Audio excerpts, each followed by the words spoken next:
In this episode of the Joe Rogan Experience, Joe Rogan sits down with Andrew Gallimore, a neuroscientist and chemist deeply involved in the study of DMT. Gallimore shares how his fascination with DMT began in his teenage years after encountering Terence McKenna's descriptions of the psychedelic molecule and the entities one might meet during its effects. Despite initial skepticism about the bizarre reports involving insectoid aliens and machine elves, his curiosity was piqued enough to spark his academic pursuit in chemistry and pharmacology. Gallimore reflects on his first DMT experience nearly a decade later, expressing how unprepared he was despite his extensive research. He describes the overwhelming shock and terror of encountering what appeared to be a supremely advanced intelligence, an experience that confounded his scientific understanding. His intense confrontation with this otherness cemented his commitment to investigating the mechanisms behind such a profound state. A significant theme of the conversation is the brain's role in actively constructing our experience of reality rather than passively observing it. Gallimore explains that when awake, the brain generates a complex world model through neural activity in the cortex, particularly the visual cortex, which he discusses in hierarchical terms. Sensory information enters the brain in a chaotic, fragmented state and is organized by higher brain structures into coherent perceptions such as faces and objects, a process famously demonstrated by the Thatcher effect, where inverted facial features create disturbing illusions. This model-building process extends to dreaming, but with notable limitations. While dreams simulate waking reality, they lack detailed sensory fidelity, such as functional reading or using devices, since no external sensory inputs are available. Gallimore contrasts this with the DMT-induced state, where the brain fabricates an entirely novel reality far removed from waking experience. This distinction underscores how psychedelic experiences, particularly with DMT, expose the brain's flexibility but also hint at interactions beyond simple internal construction. Gallimore elaborates on how classic psychedelics like psilocybin act on serotonin receptors, 5-HT2A, to loosen the brain's usual organized activity, increasing neural disorderliness just enough to loosen the fabric of perceived reality. This modulation creates fluid, dynamic world models, observable via MRI scans, as increased randomness in neural networks. DMT's effects, however, are more dramatic. After an initial chaotic phase, the brain seemingly collapses into a new state of order, constructing a completely alien reality distinct from dreams and hallucinations. This transition reflects DMT's unique pharmacology and its rapid onset and clearance from the brain. Gallimore emphasizes the importance of understanding these neurobiological mechanisms in uncovering not only how such experiences arise, but what they might reveal about consciousness itself. A particularly intriguing aspect discussed is that the human body naturally produces DMT. Gallimore details the biochemical pathway originating from the amino acid tryptophan to tryptamine and eventually DMT, facilitated by the enzyme indolithylamine N-methyltransferase, INMT. Contrary to popular belief, the pineal gland is unlikely to be the primary source of large DMT releases, given its small size and melatonin-focused function. Recent studies employing microdialysis in animal brains show surprisingly high basal DMT levels in various tissues, not limited to the pineal. Research also indicates that brain DMT concentrations spike during moments akin to near-death experiences, suggesting a potential physiological role in protecting neurons from hypoxia, and perhaps underpinning some aspects of death-related phenomenology.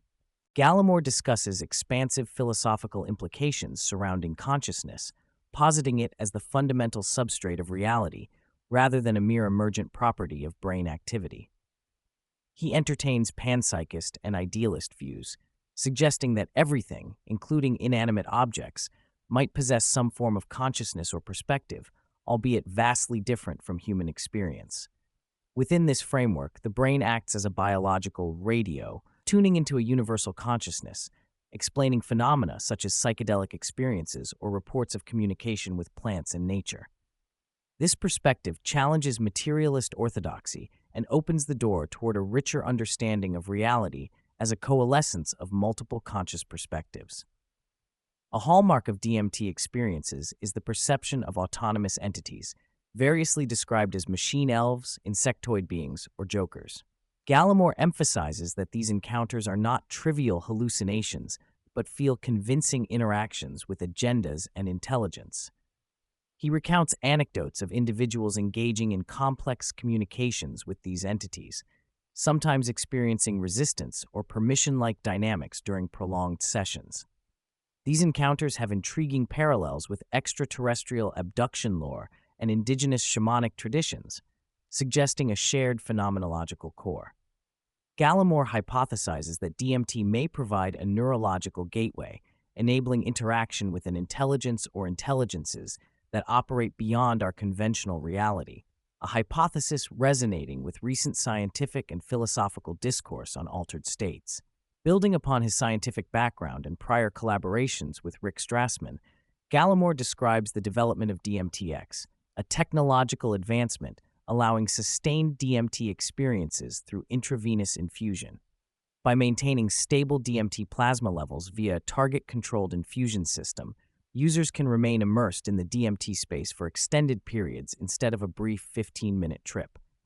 Early human trials of DMTX revealed consistent encounters with familiar entities whose awareness seemed to persist across sessions, suggesting memory and continuity within the DMT realm. This innovation unlocks possibilities for systematic scientific exploration of this alien dimension, including mapping its phenomenology, language, and topology, which Gallimore envisions could involve interdisciplinary teams of mathematicians, linguists, and neuroscientists.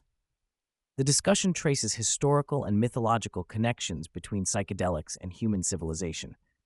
Gallimore references scholars who theorize that ancient biblical events, like Moses' burning bush, may have involved DMT-containing plants like acacia, while indigenous Amazonian cultures have long used yopo and ayahuasca as vision-inducing sacraments. Gallimore also touches on the mystical status of the pineal gland, the third eye, whose central location and symbolic resemblance to the Eye of Horus have inspired centuries of speculation.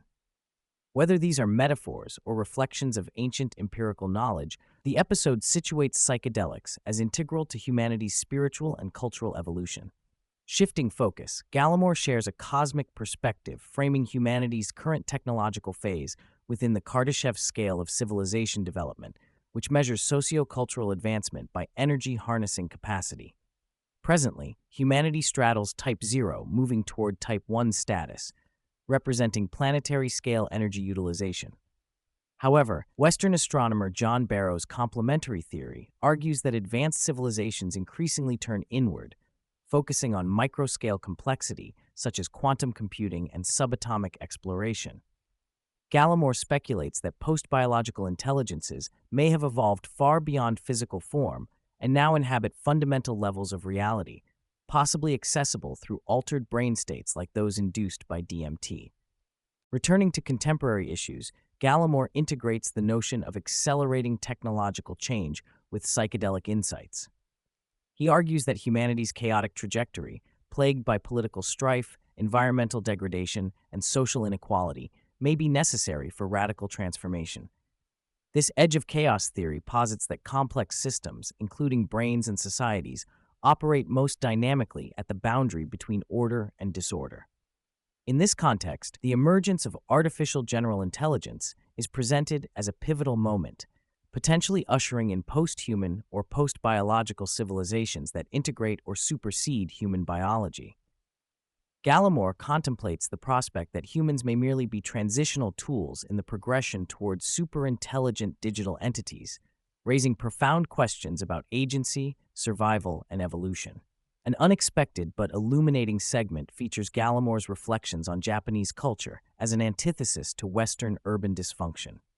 He praises Tokyo's emergent and organic neighborhood structures, high social cohesion, and respect-driven societal norms. In this high-density metropolis, people prioritize communal harmony, resulting in low crime, cleanliness, and social order despite massive population numbers. Gallimore contrasts Tokyo's success with the dire conditions of places like LA's Skid Row, illustrating how culture, mindset, and shared values profoundly influence urban environments.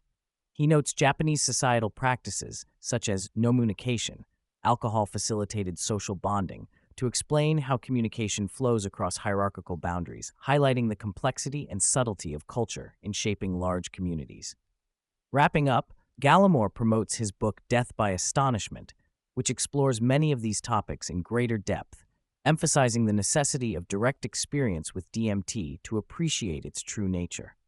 He champions the opening of legal, medically supervised centers like Eleusis, which aim to facilitate extended DMT experiences for research and public exploration. Through these efforts, he envisions a scientific and cultural revolution that better integrates psychedelic experiences into human understanding.